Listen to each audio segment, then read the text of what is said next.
Assalamualaikum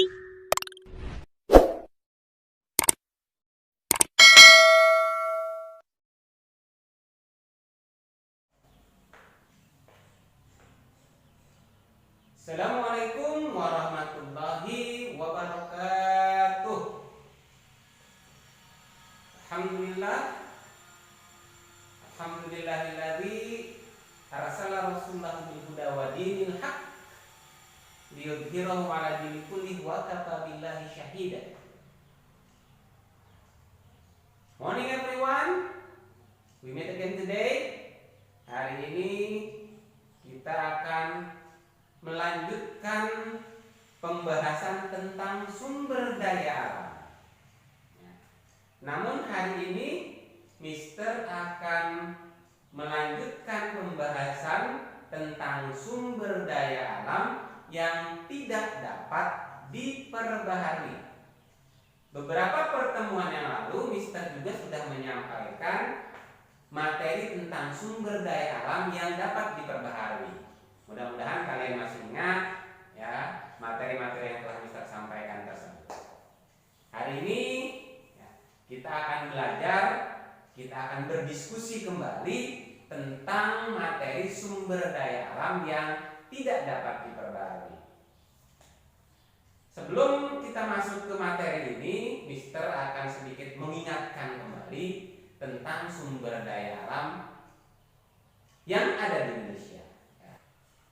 Sebagaimana telah Mister sampaikan pada pertemuan-pertemuan yang lalu, sumber daya alam adalah segala sesuatu yang ada di alam dan dapat dimanfaatkan untuk kebutuhan hidup manusia sehari-hari. Hari ini kita akan membahas tentang sumber daya alam yang tidak dapat diperbarui. Apa sih yang dimaksud dengan sumber daya alam yang tidak dapat diperbarui? Adapun pengertian sumber daya alam yang tidak dapat diperbarui adalah sumber daya alam yang tidak dapat dihasilkan kembali jika telah habis dipakai, jika telah habis digunakan, jika telah habis dimanfaatkan oleh manusia. Berarti antara sumber daya alam yang dapat diperbarui dengan sumber daya alam yang tidak dapat diperbarui, perbedaannya adalah jika sumber daya alam yang dapat diperbarui masih bisa dihasilkan kembali, tapi kalau sumber daya alam yang tidak dapat diperbarui tidak dapat dihasilkan kembali dengan cara apapun. Kalau sudah habis ya habis. Tidak bisa kita menghasilkan kembali sumber daya alam yang tidak dapat diperbarui. Ya. Karena sudah dimanfaatkan oleh manusia tadi, karena sudah digunakan oleh manusia tadi. Ya. Sumber daya alam yang tidak dapat diperbarui terbagi menjadi 3 jenis. Kalau sumber daya alam yang dapat diperbarui ada 2 jenis. Sumber daya alam yang tidak dapat diperbarui ya, ada 3 jenis, ya, dibagi menjadi 3 jenis. Yang pertama, sumber daya alam berbentuk energi. Sumber daya alam jenis ini digunakan manusia untuk menciptakan energi. Ada energi gerak, ada energi panas, ada energi listrik, ada energi nuklir dan lain-lain sebagainya. Contoh sumber daya alam berbentuk energi adalah 1. Minyak bumi. Indonesia ini punya ladang-ladang sumber minyak bumi banyak.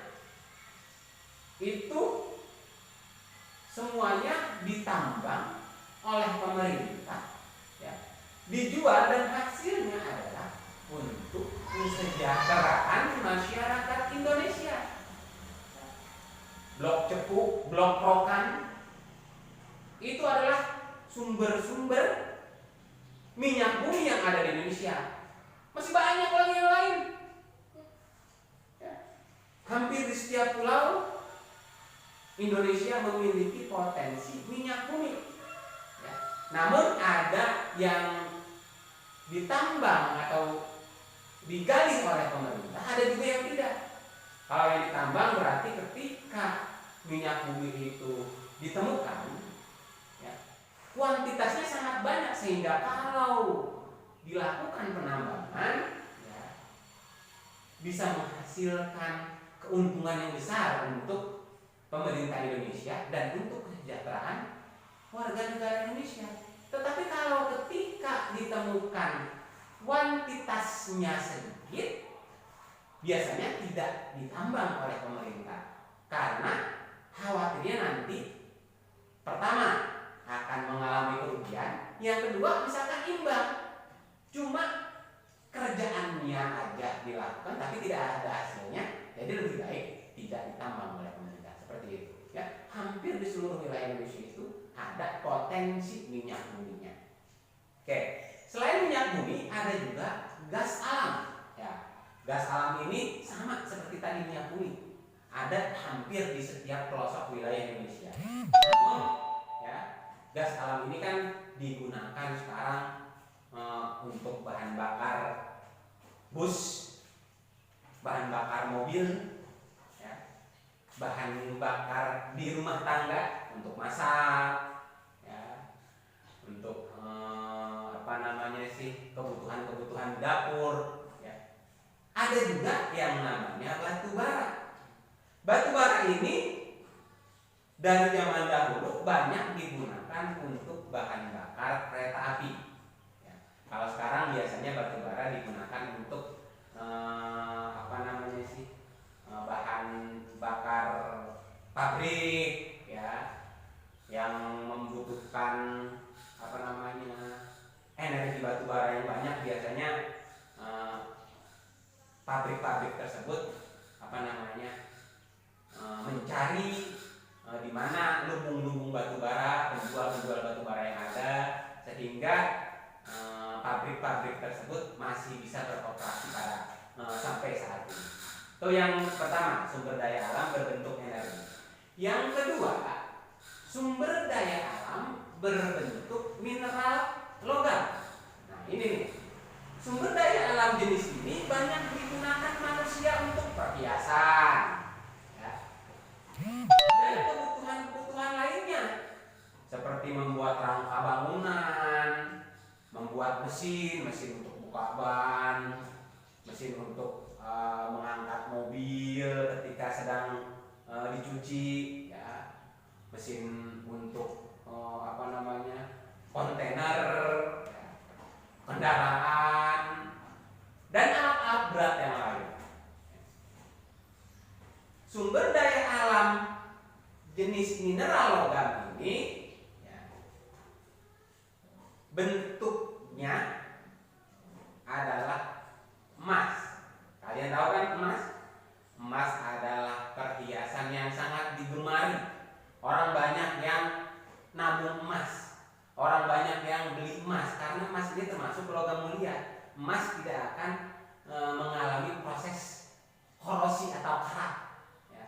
Makanya emas itu selalu bagus, selalu berkilau, ya. Sehingga dia emas ini dijadikan sebagai logam mulia.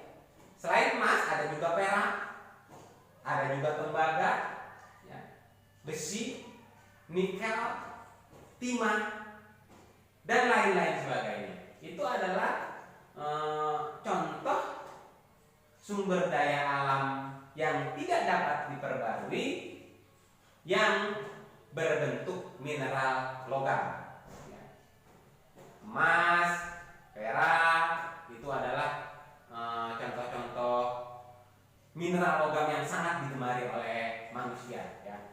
Negara-negara besar biasanya menggunakan emas ini untuk menyeimbangkan nilai tukar, nilai uang mereka. Dikumpulkan di bank emas namanya gitu ya. Indonesia pun punya Bahkan Indonesia juga punya tambang emas terbesar ya di dunia, ya, ada di Pulau Papua. Sampai saat ini tambang emas itu dikuasai oleh PT Freeport yang berasal dari Amerika Serikat. Kita hanya kebagian keuntungannya aja, ya, karena kita tidak mengeluarkan biaya untuk menambang. Jadi PT Freeport itu yang menambang, kita hanya kebagian keuntungannya saja. Ya.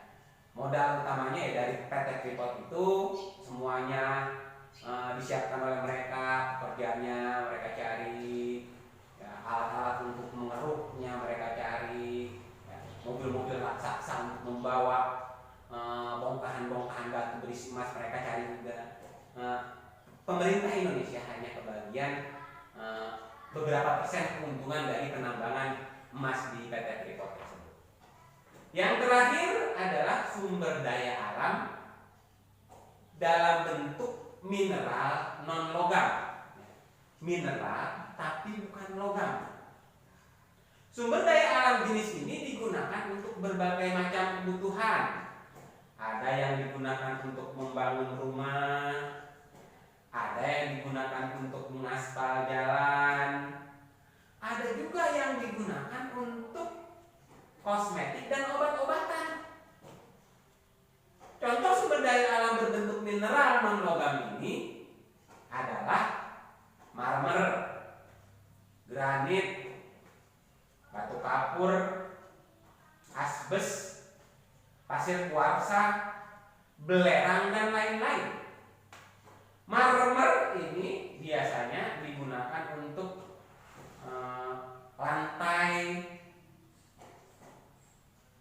apartemen-apartemen, lantai masjid-masjid yang mewah, lantai rumah-rumah orang yang kaya. Biasanya mereka menggunakan granit atau marmer karena jenis batu alam ini memang harganya lebih mahal dibandingkan dengan keramik-keramik yang biasa, sehingga hanya orang-orang tertentu yang menggunakan granit yang asli, marmer yang asli sebagai lantai di rumah mereka.